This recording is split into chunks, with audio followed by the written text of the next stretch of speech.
Story time with John. Thanks for watching. So today's topic, how or why I fell in love with BJJ.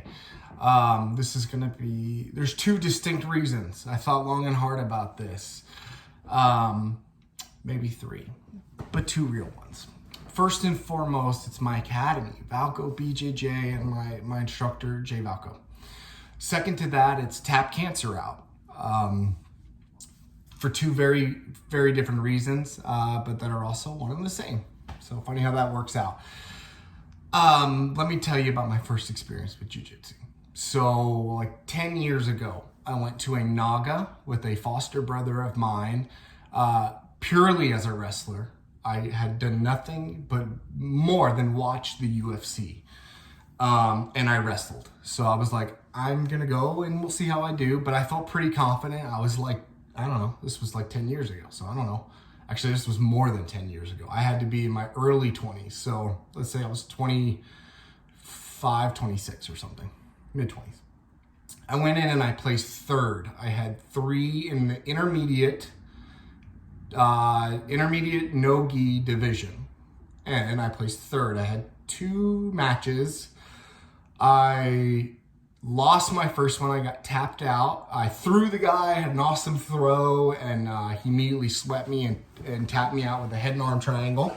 And then my second match went to points, but I beat the guy pretty handily in just positions with sweeps and full mount, stuff like that. And then he ended up, the guy I lost to won his next match, placed first, essentially carried me to third place. Forgot all about jiu-jitsu, lived my life, moved on. And about 2 years ago, I was struggling at work, just couldn't close a deal, had a lot of stress going on in my life and just needed a new challenge. And I saw that there was a Naga coming to Chicago. And I thought, man, I got a little left. Let me go see how I can do. But I didn't want, I'm a little older, a little wiser. I'd had back surgery since then, multiple. I'd had spinal fusions, all these things. So I said, look, I'm not gonna be so egotistical this time.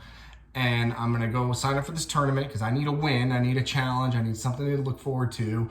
And I've always liked this, I've always wanted to do this, but I'm gonna go take some privates, right? So, and try to learn a little bit before I go in there. So I got invited to an open mat, or I went to an open mat at a local gym, Valko.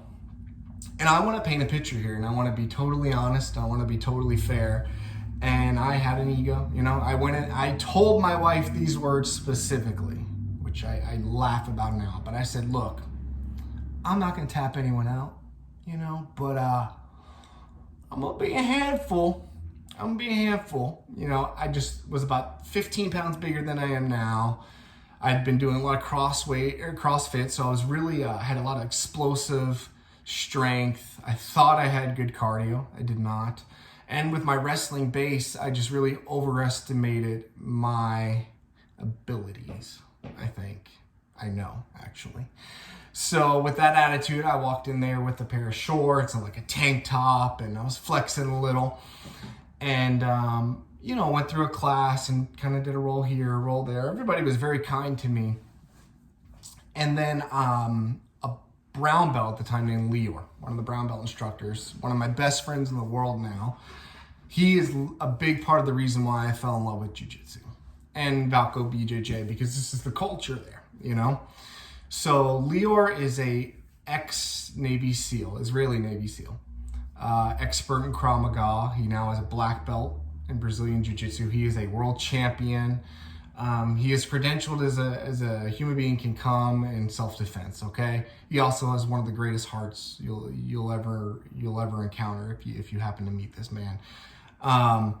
So he goes, hey, you want to roll? Like, yeah, let's roll. Now Leor is maybe, and I'm sorry if I'm off here, Leor, all respect.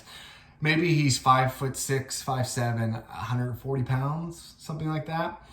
At the time, I'm 6'1". I was about 195 pounds, okay? Again, I was like, I'm gonna lay on this guy at the very least. I can tire him out. I don't know, he'll get me once or twice, maybe. And, you know, whatever. I totally underestimated him and overestimated myself. So a typical round, if you're unfamiliar with jiu-jitsu, is about 5 minutes. In a 5-minute roll or round of sparring, of us trying, to tap each other out, make the other one say quit. He tapped me out 9 times. 9. And he didn't hurt me. And that's very important for me to point out, right?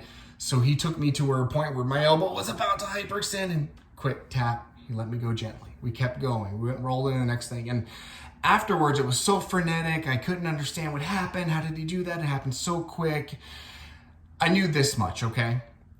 I knew that 2 things. Okay, he was a step ahead of me, or 2 or 3, everywhere I moved. If I went here, I went there, he knew where I was going and what to do. I didn't even know where I was going next. So that was amazing to me. And 2, he didn't hurt me. He had such control, even over me being violent and frenetic and jerking and all that, that he didn't allow me to hurt myself or hurt him. There was a total mastery right there. That was so impressive. That's a level of control there that was unfathomable to me. So that also blew my mind, okay? I immediately started taking privates from him. I started taking privates from Jay Valko, the head instructor at Valko, and subsequently I did well at the Naga. I did well at other tournaments and stuff, but that is a small piece of why I fell in love with it, you know? It's a beautiful thing. There's struggle. You'll learn more about your partner rolling with them than you could spending a day in a car with them talking or on a plane or whatever. I really believe that, because you're going to know when they quit. You're going to know what they push through. You really get to understand their heart, and how they can apply intelligent problem solving in a real life situation. So there's just a lot going on there that doesn't meet the eyes on the peripheral. And I fell in love with all of that. So that was the number 1 answer, the long-winded, Valko BJJ. Secondary to that, Tapcancerout. It's a nonprofit I am passionate about. I'm going to make a separate video, so I won't use all this time to say that. But if you are unfamiliar with them, all the proceeds that this charity raises go to cancer nonprofits. Currently, it's Alice's Lemonade Stand. It's a pediatric cancer nonprofit, which is amazing, doing amazing things around research for these pediatric cancers, and it's such a great organization. It's wonderful. But if you love BJJ, if you love raising money for cancer research and preventative and all these treatment things for children, this is your nonprofit. So getting involved with that, having somebody close to me become diagnosed was a great motivator and coincided with my passion of BJJ. I found them all at the same time. So it uniquely put me on a path to I couldn't help but fall in love. I hope today I inspired somebody. I hope I inspired somebody to either investigate the self-defense, the fitness, the community. I was somebody that had no community. I didn't have any friends in this big city. And I have like 10 or 15 I call friends, and I promise you I have 6 or 7 that I'd go to war for. And 6 or 7 I'd even help move. So they're my best friends in the world. So that's how I fell in love with BJJ.